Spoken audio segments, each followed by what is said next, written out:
Would you all join me in prayer?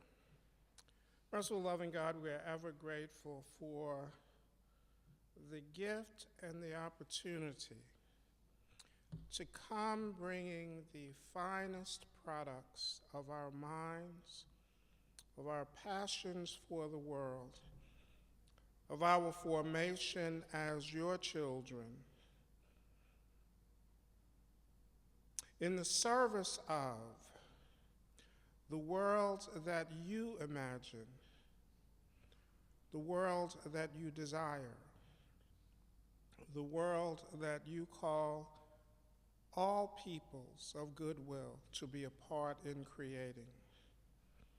We ask that our conversations this morning, our dialogues this afternoon, and our deep considerations in the midst of what we know will be a marvelous keynote address, that in the midst of all of this, we will not forget that the greatest gift that you give to those gathered here is the ability to take joy, the ability to take the exquisite joy of being lost in the things of the mind.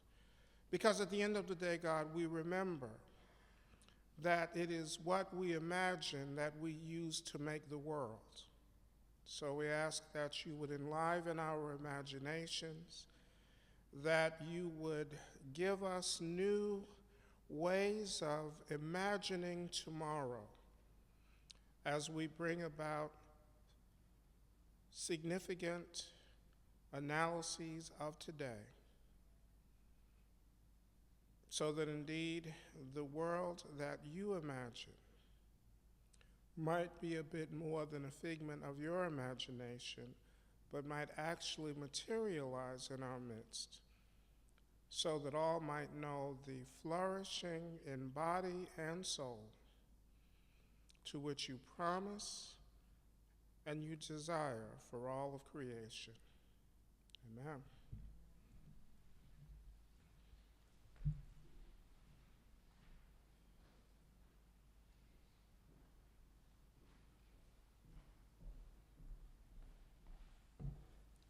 Good morning, everyone.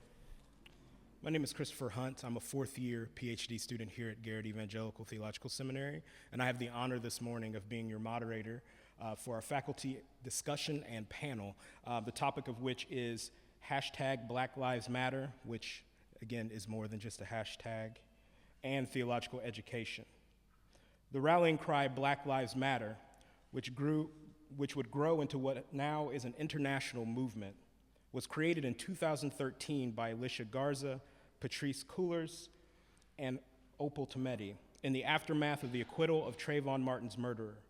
The name itself, Black Lives Matter, represents not only the Black Lives Matter network, with chapters springing up all over the country, but also a broader movement that is sparking resistance in myriad spaces, and as we've seen recently, even college campuses.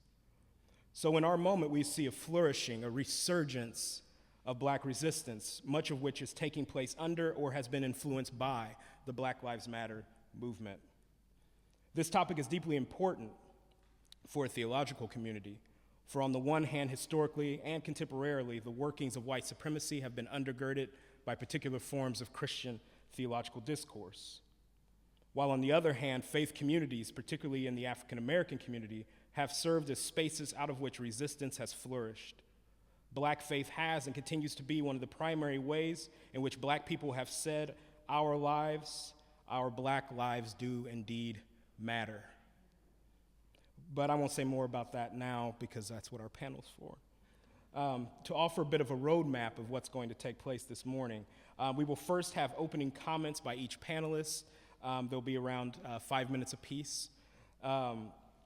And they will be giving their personal interpretation of the meaning of Black Lives Matter, both as a rallying cry and as a movement. So in essence, we're hoping that these introductory comments will lay the foundation for the rest of the panel discussion, in that they provide a historical and theological interpretation of the meaning of Black Lives Matter. Subsequently, we will dive into the Q&A portion. The questions were prepared in advance for each panelist, and In fact, it was a group effort that pulled the questions together. The student leadership all came together to create these questions. I would like to introduce our panelists. After I introduce you, if you can come and join us here on the panel. First is Dr. Nancy Bedford, the Georgia Harkness Professor of Applied Theology, and Dr. Reginald Blount, Assistant Professor of Formation, Youth, and Culture, and lastly, Dr. Stephen Ray, Neil F. and Isla A. Fisher, Professor of Systematic Theology. If we can welcome them to the panel now.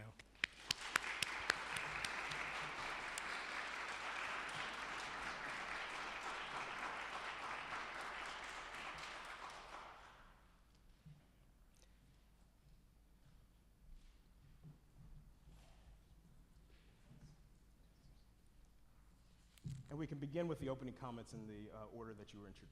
So we can begin with Dr. Bedford.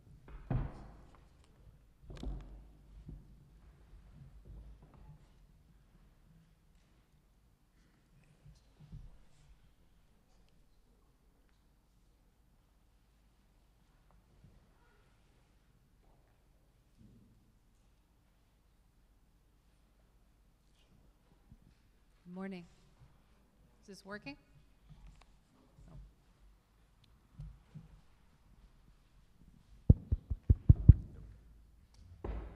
Good morning. Thanks for the invitation to be on this panel. It's an honor. And thank you to my students from pneumatology who are with us in this morning. I'm sure they'll learn much more from my colleagues than they would have in our first hour of the regular class. So I'm delighted to be here. The slogan Black Lives Matter points to the importance of particularity, specific people and specific lives, and that's why I like it. I was thinking about growing up, as I did in Argentina, at a time when the black roots of our culture there and the black protagonists of our history there were purposefully obscured.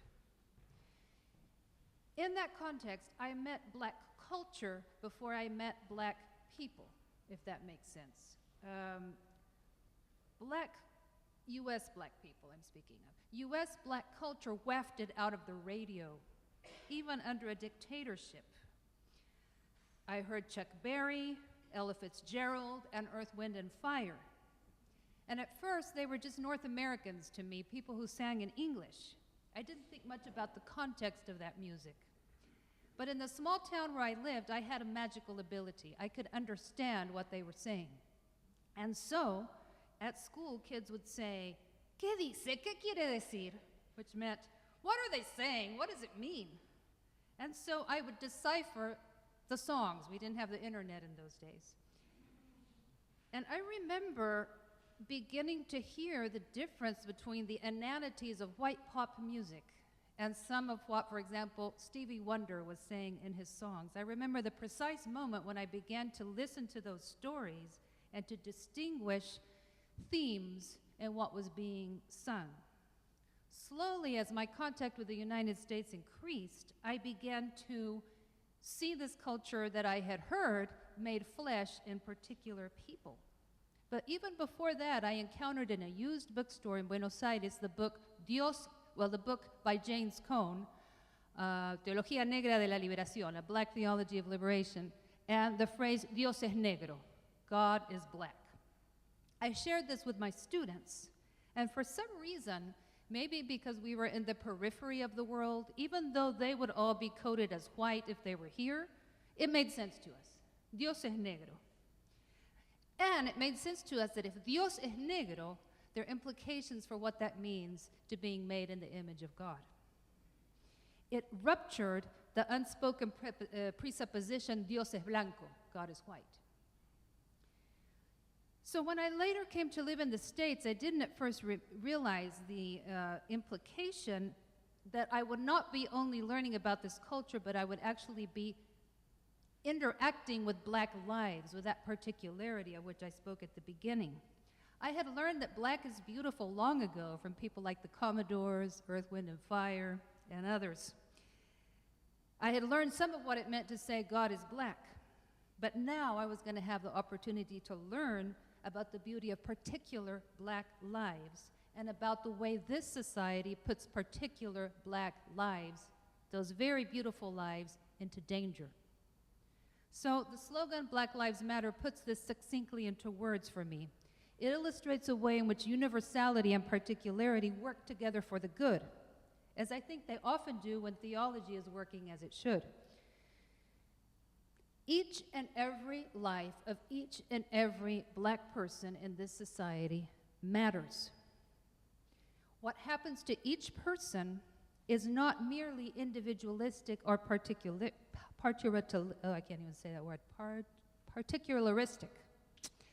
but also of systemic import. The phrase itself is not an epistemology, it's not a philosophy, and it's not a theology, and yet it points me in a direction that I find useful and good. Thank you.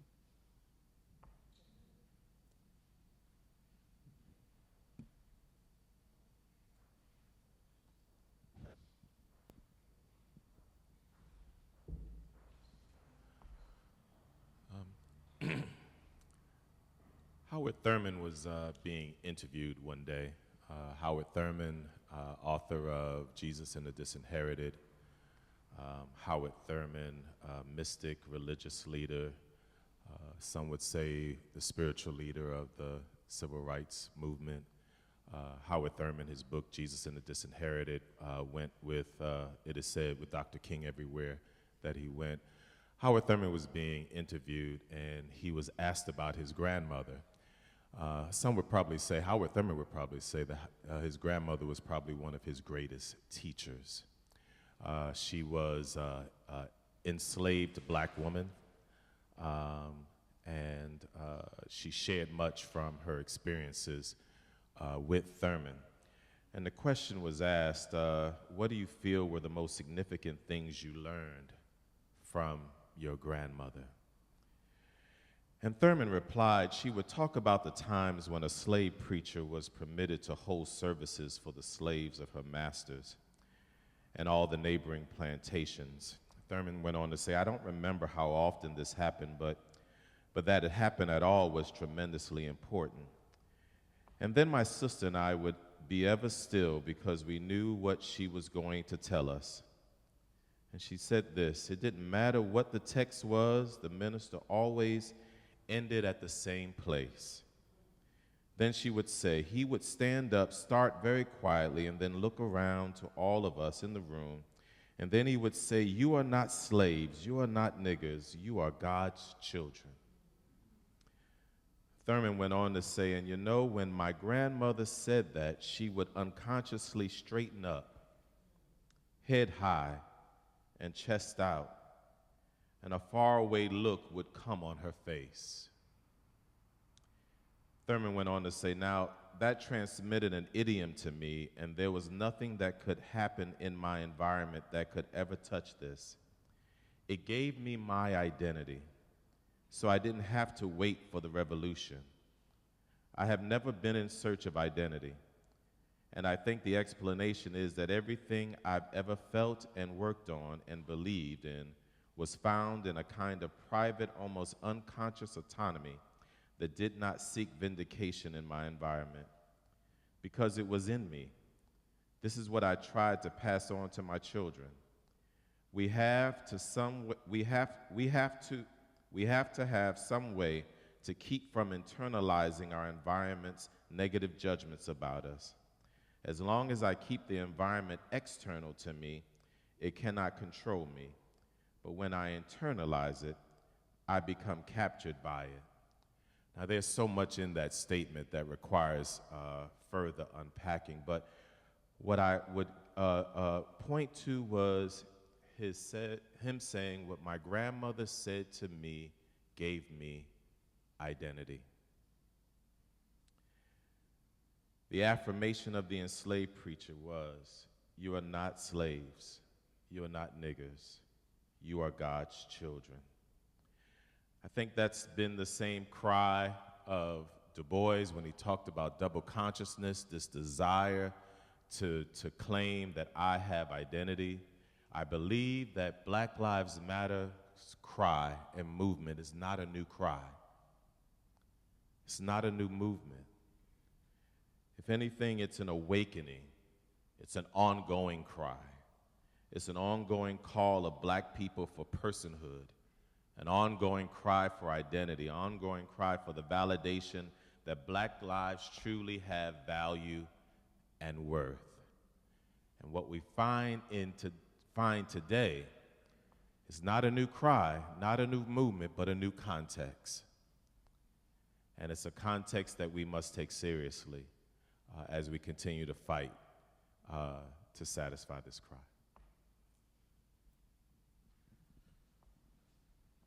I want to begin by making an observation, and then I'm going to do a demonstration. So the observation is that we have to recognize that the context of theological reflection on black bodies, persons, and communities begins in slavery.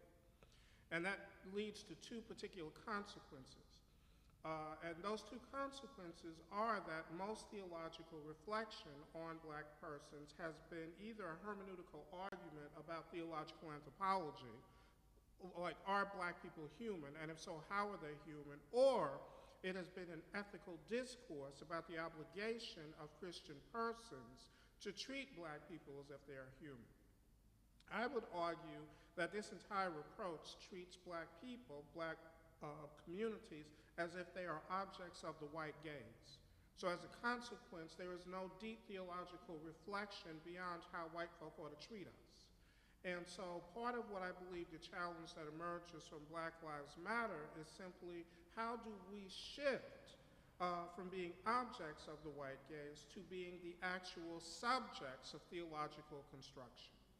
And so what I would argue then is that what the challenge is simply to do theology and not to talk about what theology looks like if we presumed that black lives matter. So I'm going to do a demonstration. This is a small piece that I wrote that I shared in some spaces a bit earlier this year, but this is my attempt to simply do theology as opposed to talk about what theology looks like if Black Lives Matter. I call the piece Our Shining Black Prince. While he has never been far away from my imagination, this weekend's trip to Ferguson vividly brought Michael Brown Jr. to my consciousness in a different way. Oddly, princes and icons came to my mind. Generally, in the feudal system, the primary place for a prince is to remind the people, the aristocracy, and other monarchs that this dynasty has a future in which this kingdom, this people, will not be cut off from the earth. Consequently, to kill the prince was to seal the future against any hope which the people might have. This idea extends beyond the feudal world to the doings of common men. I think that the early gambit by Satan to kill Job's children in his ongoing wager with God may well have been predicated on this notion. Without his children, Job understood he had no future and his name would be cut off from the earth. This despair, beyond all the others, rent his soul and left him a heap of suffering and despair, seeming proof that perhaps God had misread the table and Satan did have the winning hand. As noted in an earlier piece, Orthodox theologies center the importance of the incarnation in the passion and resurrection of Christ. In them, something true is revealed about us. While we are familiar with the idea that the truth they reveal is that the power of sin is broken and our bondage to death is likewise put asunder, a dimension rarely noticed is that these dark powers of dominion are broken because death simply could not contain the power of life, which was manifest in the incarnation. According to Origen, one of those African guys in the early church, this was a case of the devil overplaying his hand. In Origen's thought, God had baited the devil with this man who shone forth the power of life. Satan knew full well that this was no ordinary flesh bearer and that it was indeed the prince of the kingdom. But he thought so little of the flesh which the prince bore that he saw this as his moment. Thinking he would consume the prince, made insignificant by the flesh that he bore, and therefore break the future of the kingdom which Christ heralded, Satan, as he had done with Job, orchestrated things such that Jesus was killed. While fully expecting this bold stroke of using the power of death would leave God a heap of suffering and despair and the vision of a new Jerusalem in ruins, he found otherwise. Satan discovered that not only was the power of life so great in this one that it broke every bond of death, but it also communicated itself to the quick and to the dead. Far from being made weak and insignificant by the particular flesh he bore, Christ was enabled by it to gather a community of witnesses that would herald life's victory through time, and through which this power might be communicated to all. On the account of Orthodox traditions, icons, picture of the Christ and the saints, have the power to communicate this victory of life and to give us a glimpse into the reign of God in which the victory is complete. By gazing into their eyes, what we learn of ourselves is that this flesh that we bear is destined for eternity with God. Beyond teaching, their gaze envelops us in that power of life, which is the resurrection, a power never defeated by death.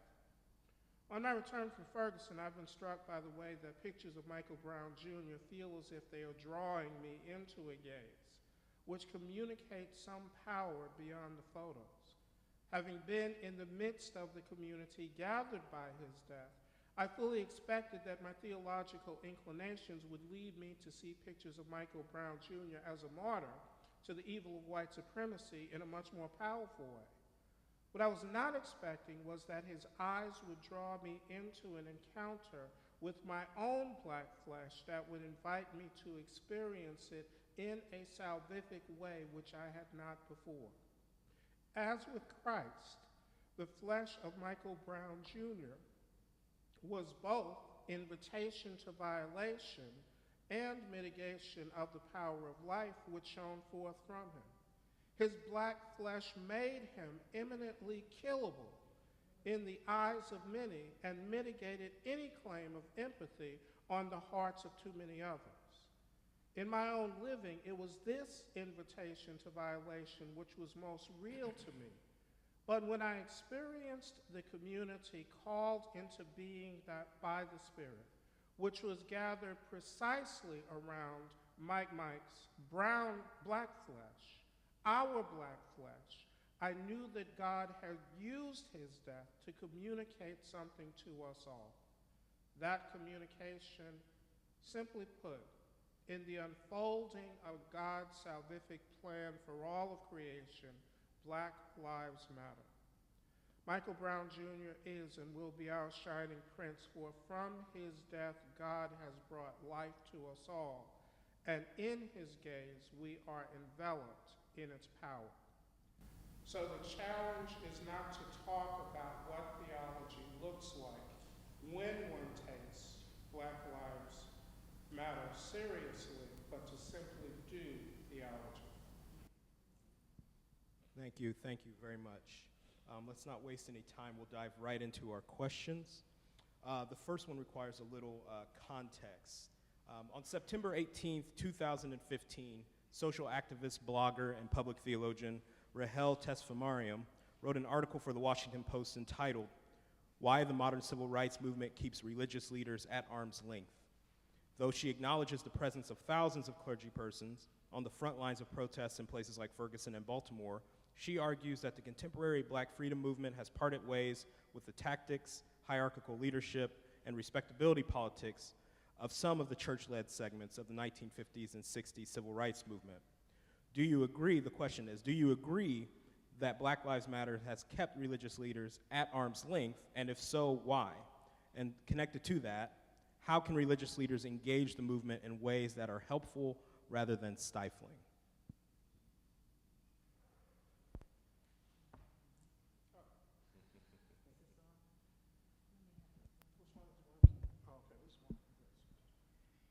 Okay, I want to jump right to the end of that question. I'm just assuming that, yes, that's probably the case to some extent. But I want to make 2 points here. One, I think probably the first thing for clergy and other Christian leaders to understand is that we don't, despite the slogan of Garrett-Evangelical, don't always necessarily have to be the ones in leadership. We can sometimes be followers, facilitators, helpers, and supporters. The pretension of always having to be the leader I find arrogant and unhelpful. In her memoir, Remnants, Rosemary Freeney Harding, whose husband wrote the introduction to the book that Dr. Blount was talking about, by the way, and who spent some time here in Evanston because of their connection with Mennonites, she tells about her involvement with the students of the student freedom movement in the 1960s. I want to quote her here. She says, "We were a little bit older than the young people at the heart and the helm of the student movement that was sweeping the South at the time. So we were colleagues and counselors to them, joining campaigns in various cities and helping to organize workshops and conferences where young activists received training and encouragement for the often dangerous work they were undertaking." So with her husband, Vincent Harding, she made connections between the freedom movement and earlier periods of black radicalism in the nation's history. This thing of, you know, Black Lives Matter has existed under other names before, that continuity. And they tried to find links that could serve as intellectual and spiritual resources for the current struggle. They also engaged in interpretation, or as she puts it, using the language and witness of Christian faith to help interpret the movement to influential community leaders, both white and black. So what she does here is lay out a template for what religious leaders could be doing: support, transmission of knowledge where helpful, and interpretation. Those are things that we can do, that we're trained to do as clergy, as religious leaders. Secondly, though, this movement, Black Lives Matter, is in itself about a kind of ethical and perhaps also religious leadership. It shows us that religious leadership is not always found in established sites and predetermined ways. Ethical and religious demands can and do emerge elsewhere. When the young men on the football team in Missouri are able to turn the bread and circus of sport in this country on its head and bring down a college president and a chancellor, it is not only a political move, it puts the God of sport to work for justice. I think traditional religious leaders can learn from this new generation of leaders what it means to lead. Humility is called for.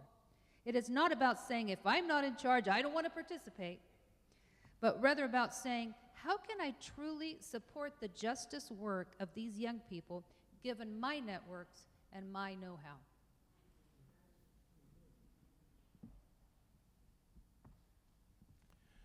I believe the Black Lives Movement is holding at arm's length those who are still trying to live out the glory days of the 1950s and 60s.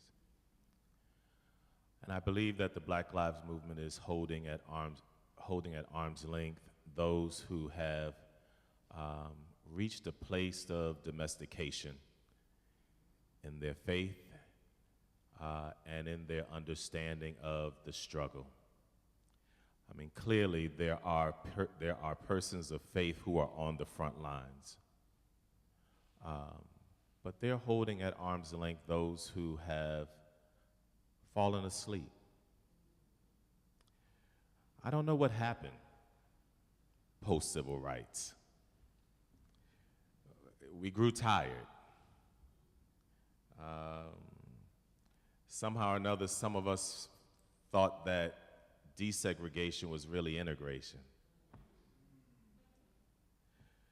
Some of us began to enjoy the fruits that was once forbidden.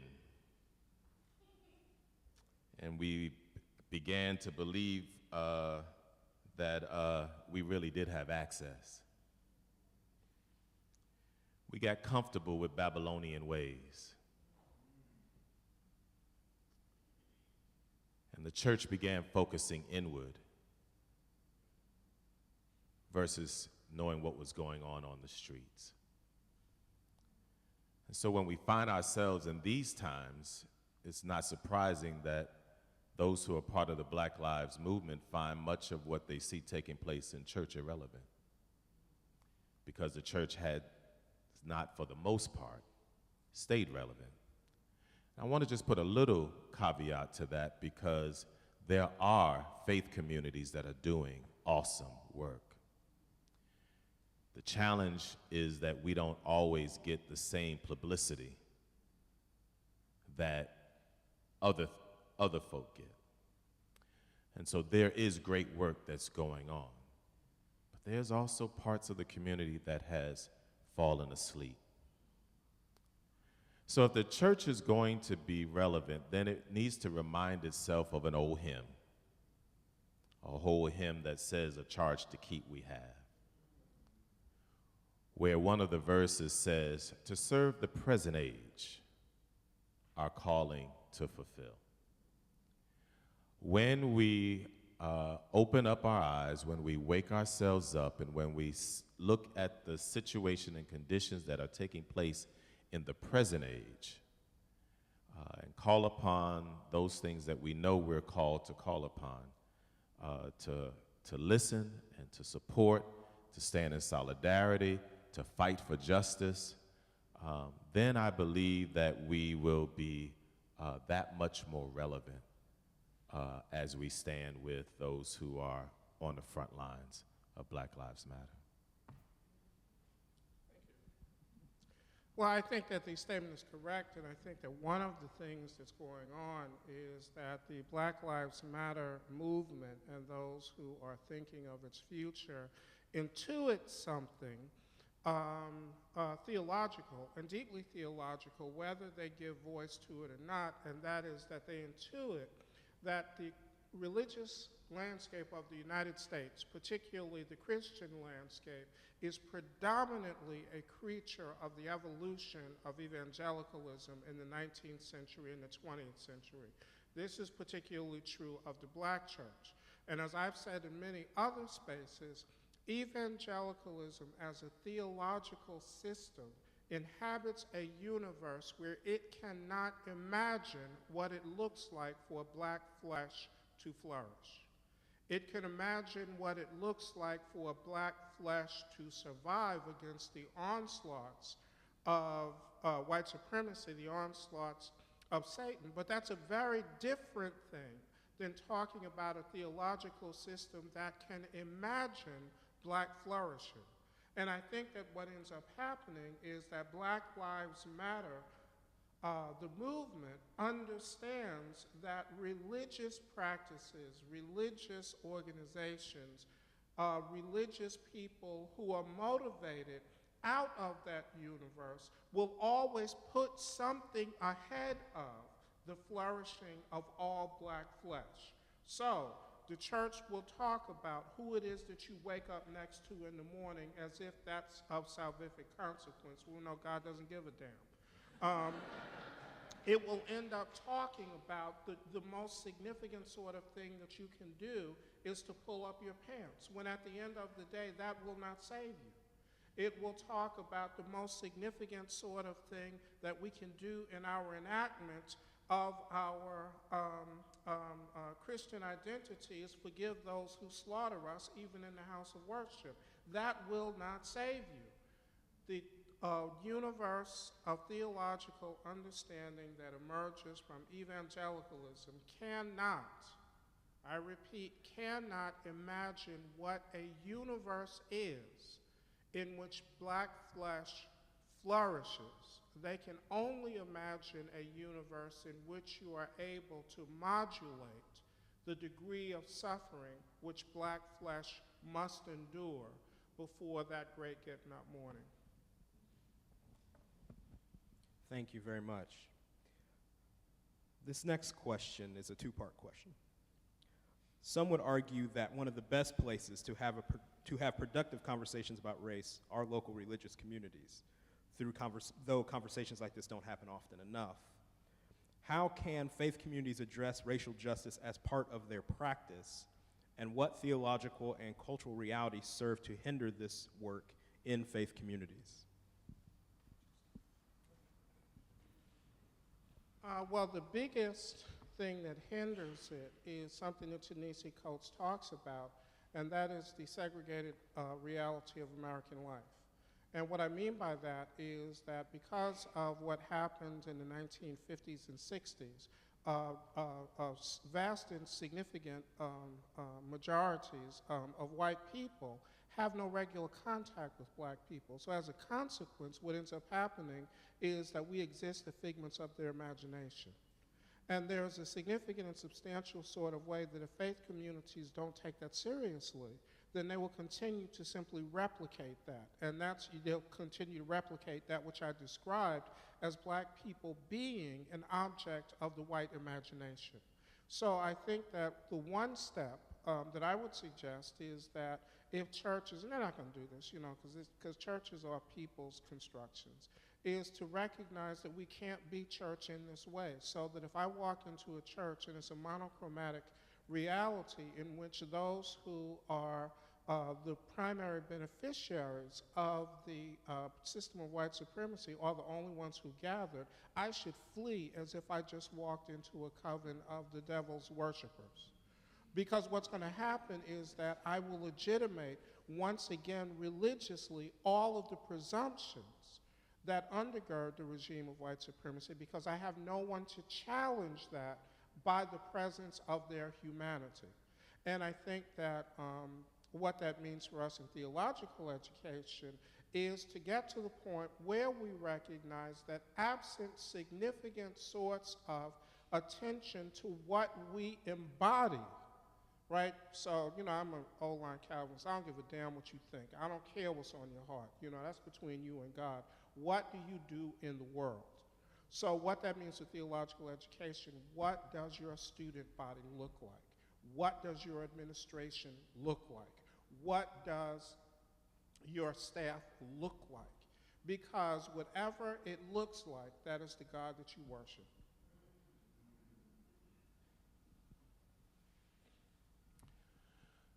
So I'm also a pastor. And part of the work that I think that needs to take place in our churches is that we have to recognize that when we walk into the four walls of our church, that we have not locked out everything else that's outside. We can't come into the space that we call worship and act as if there's nothing else going on in the world.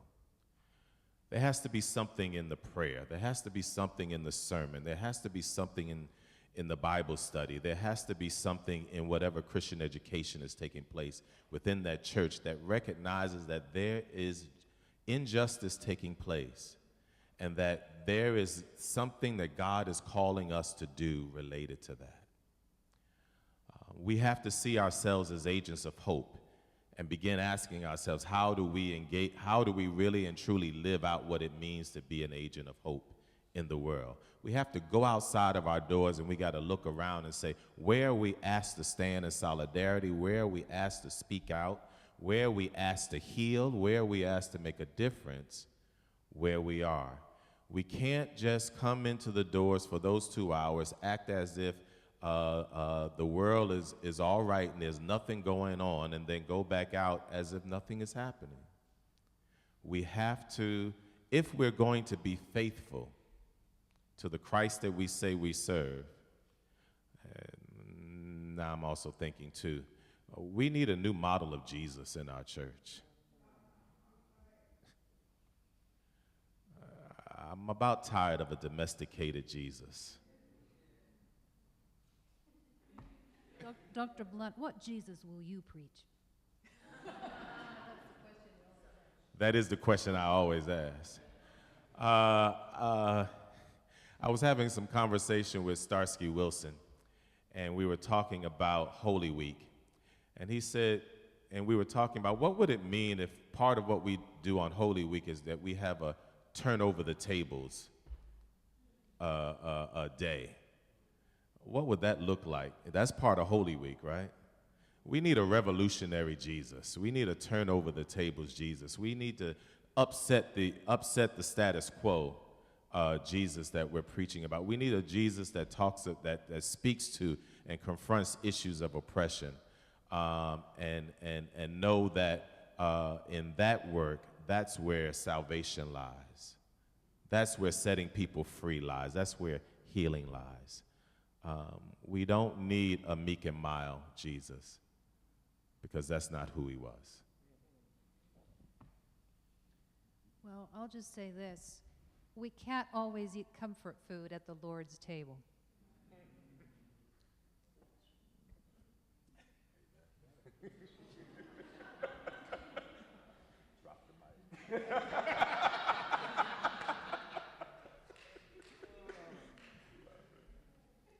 All right, now this next question. Christian theology has and continues to be complicit in creating an atmosphere in the modern world in which black lives don't matter. Connected to this is the reality of whiteness, which many contemporary theorists claim has deeply theological roots. In light of this, how can theological discourse and theological education in particular serve as a means of deconstructing both whiteness and anti-black narratives? Well, clearly theology is a work in practice.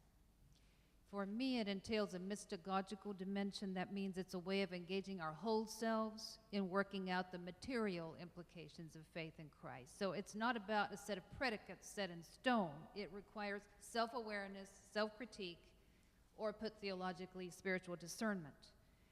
So it could be an ideal place and space to start disarticulating these narratives that are implicitly or explicitly anti-black. The implicit is as bad as the explicit, or even worse, right? Because it's not even something that is mentioned that can be disarticulated in an easy way. So what we need to be doing is deconstructing the presumptions of white normativity that are often present in the discipline, but are often so implicit that nobody's even talking about them. So in order to do this, I think you need at least three things. One, you need good questions.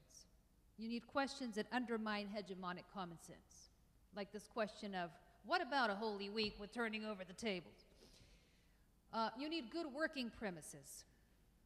One is Black Lives Matter. If the premise is Black Lives Matter, then whatever the consequences is. And third, you need good building materials. So you need to use the work of scholars of color seriously and at the center, and not in an appendix or an afterthought. The logic of how you do it has to be guided by these good building materials, so to speak. That's in the classroom to some extent, I suppose. At an institutional level, several things can happen. You need to hire scholars of color so that there's a critical mass on the faculty. You need to hire staff and administrators in a way that whiteness and the logic of whiteness is not concentrated administratively. And you need to think through curriculum and degree programs such that students of color are not underserved, undervalued, or underestimated, but rather served, valued, and held in esteem. So this leads to a different model for education. Still, we need to be clear. Even if we do all of this at the level of graduate education, we need to think about the structures that feed into our schools. Certain inequities and imbalances are reified very early on and continue to be reinforced. Early childhood education, the way public schools are financed, the enormous expense of university education, are all dimensions that need structural change. And as citizens, it is incumbent on us to push for changes in our national priorities, away from militarism, the prison industrial complex, and the concentration of wealth at the top, toward public infrastructure projects, sustainability, public education, and other public goods. So theology cannot focus only on itself and on the church. It needs to take a good hard look at our public spaces, which are continually being privatized. If not, look at the public schools in Chicago, and then see what theology can bring to the conversation about that public space. So the practice of theology entails the practice of seeing the material consequences of a given theological position, not the intention, but the outcome. If the outcome is life-giving, then theology is not far from the reign of God. If the outcome is complicit in the destruction of life or lives, something is off, regardless of the apparent solidity of the structure.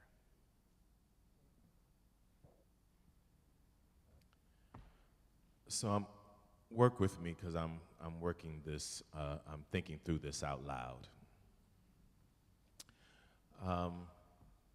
But I'm wrestling with the fact that our public civic religion that also influences quite heavily our own church faith seems to function out of a theological anthropology where God has a hierarchy. And God's hierarchy is God values white men, white women, black men, black women. And because we believe that God has this hierarchy, all of the choices that we make theologically functions out of this hierarchy. If we're going to address this notion of whiteness theologically, then somehow or another that has to be dismantled. And we have to really ask ourselves, do we serve a God that believes that all life has value and worth, and there is no respecter? Black lives matter when you realize that God believes that black lives matter. And so when we believe that black lives matter in the context of the fact that God values all of life, then we make different kinds of choices about the things that we do as it relates to the lives of people, as it relates to the lives of children, as it relates to the lives of the poor. But unless we get our theological anthropology right, we're not going to get the other stuff right.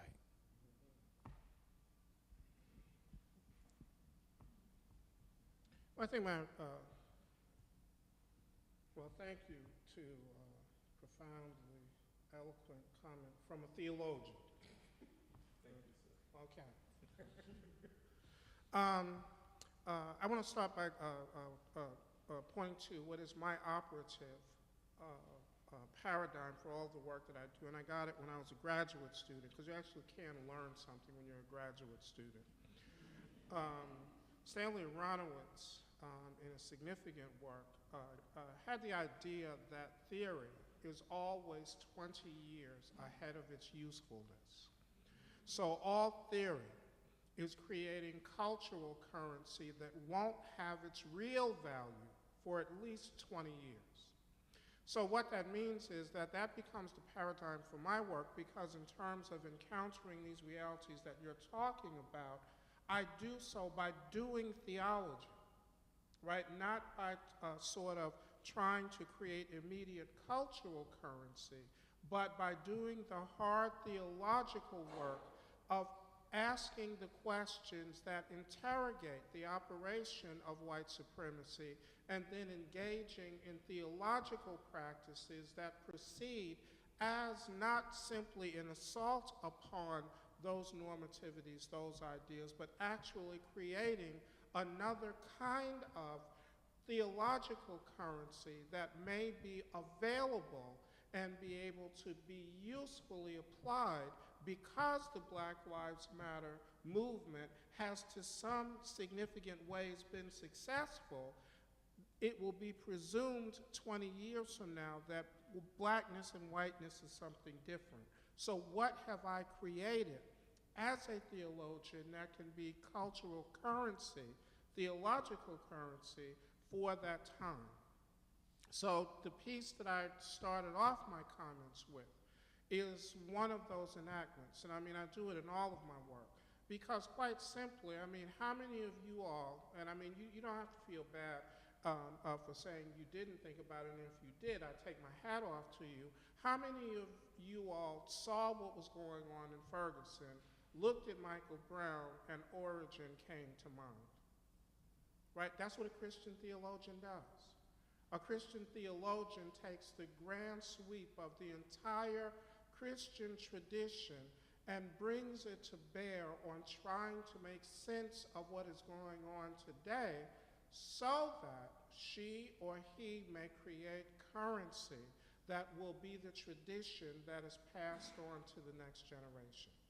And so in terms of assaulting those, I mean, certainly there are things that we need to do today to understand what we're doing. But I think that one of the things we don't take seriously enough is creating the cultural currency for the next generation. You know, the most profound example for that for me and why I appreciate Aronowitz was that my generation, who were children during the civil rights movement, were profoundly failed by my parents because they didn't realize that when the Civil Rights Act was signed, the movement for civil rights was done. We needed something else, but no one had thought ahead of that. So now we're still using the anachronistic language of civil rights when that's not what we're engaged in at all, right? We're engaged in a struggle to deconstruct whiteness so that this power of God which shines forth from the lives of Black people can be adequately recognized as a site of the immediate encounter with the living God. Thank you very much. We're nearing the end of our time, but before we go, I want to give each panelist a few minutes just to offer closing comments and draw us to a close.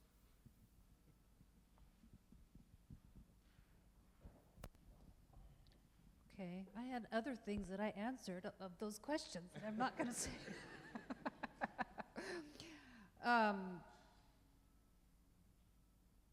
I was thinking about Latin American theology, kind of where I was formed, and the principle in that theology about knowing how to read the signs of the times. This comes not from the signs of the times and the Protestant understanding of signs of the times, so not the end times of some evangelicals that Dr. Ray would abhor, but the signs of the times in the sense of Gaudium et Spes in the Second Vatican Council 4 and 11 that talks about the way the Spirit is moving in certain places at certain times, erupting, realities are erupting, and we need to be conscious of what's happening and respond to that. So that contextual theology is not to glorify the status quo, the context. That's not what contextual theology would mean, but rather to respond to the signs of the times as they are emerging in a given context. Does that make sense? So if Black Lives Matter is a shorthand way to refer to one of the signs of the times, we need to be reflecting and taking it seriously, because if the Spirit is moving there, then our theology would do well to interact with that sign of the times. If not, as Dr. Blount says, it will be irrelevant, right? There'll be a disconnect between what's happening out there and what is happening inside the walls of the church. So I am glad to have had this opportunity to interact with a sign of the time, of the times. I was thinking also about when we raise our kids, or when we interact with the young people in the church, there's a way in which what Dr. Ray was saying about this currency, or this imagination for 20 years hence, we are already doing that right now, right? We're trying to figure that out with them right now. So it has an immediacy also when we're thinking about young people that I think is important. But at any rate, I thank you for the opportunity to engage with the sign of the times in this way, and I hope that it's not the end of this path, but rather a continuing path that we can have together in our reflection and in our praxis. I want to thank the conveners of this conference for this opportunity to share, and it provided me an opportunity to do some further reflection myself on this topic and what's going on related to the Black Lives Movement and what's happening in our world. And helped me to, or gave me the opportunity to reflect on my own work. I really see that there, in this quest, in this cry for the value, the worth of Black lives, this call for identity, this call to see me.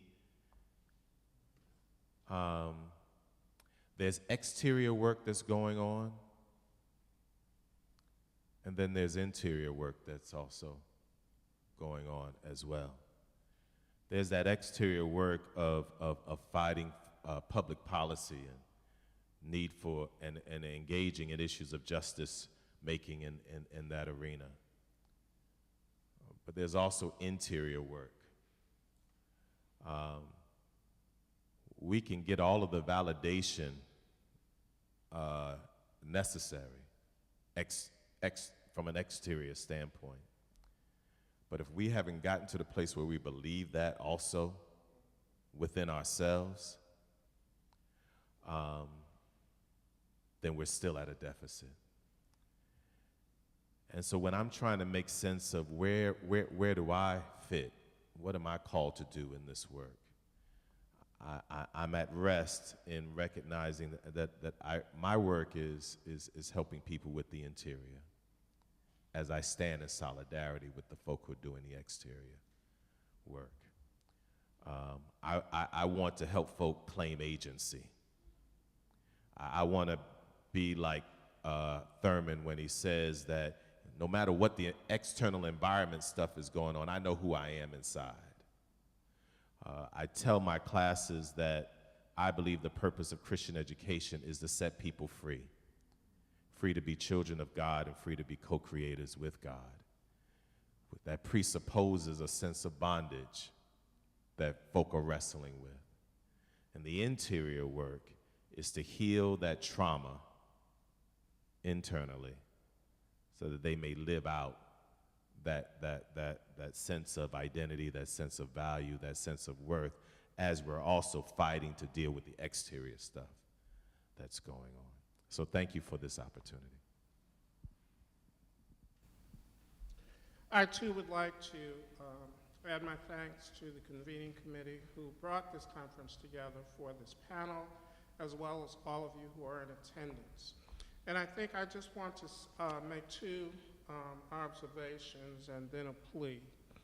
The two observations, as I close, are one, we frequently mistake how difficult it is to place Black life as a subject of theology. So we engage in the descriptive work of a kind of theological historians who talk about how it is that the project of theology has diminished the value of Black lives, participated in the lethal othering of Black people, both on the shores but throughout the diasporan world. And we talk about how it is that the particular kinds of religious formations represent a white normativity and represent a sort of regime of white supremacy, but rarely do we then move to the harder work of asking what does it mean to take Black life seriously enough so that it becomes the subject of our explorations of the Christian tradition. So that we aren't simply looking for the ways that the Christian tradition participated in the construction of white supremacy, but we actually try to discover ways that Black life helps us understand something about the tradition which we may not have understood before. How it is that Black life helps us understand categories like sacramentality in ways that we may not have understood before.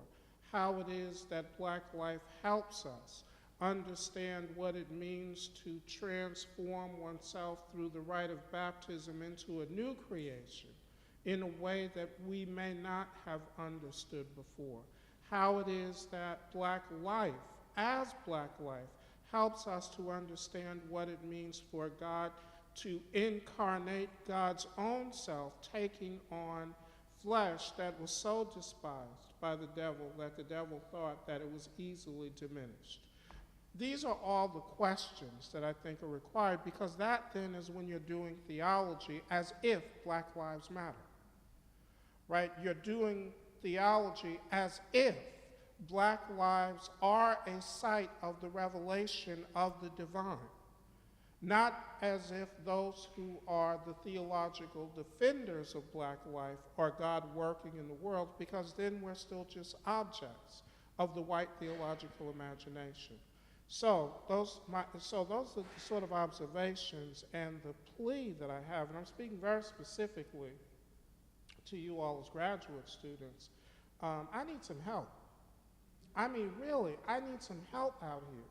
And what I mean by that is that there is a significant kind of way that in terms of the theological production that has certainly been extant for any number of years now, that the sort of mesmerization of the academy teaches you how to do theology except when you're talking about Black people.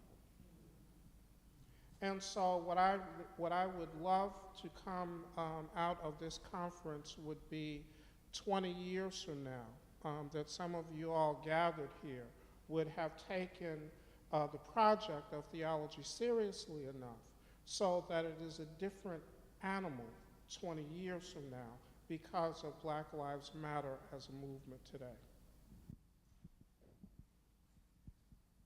Let's thank our panelists again.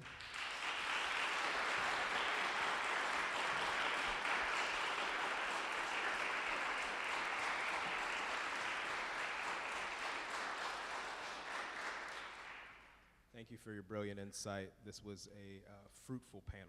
Hopefully we have more like this in the future.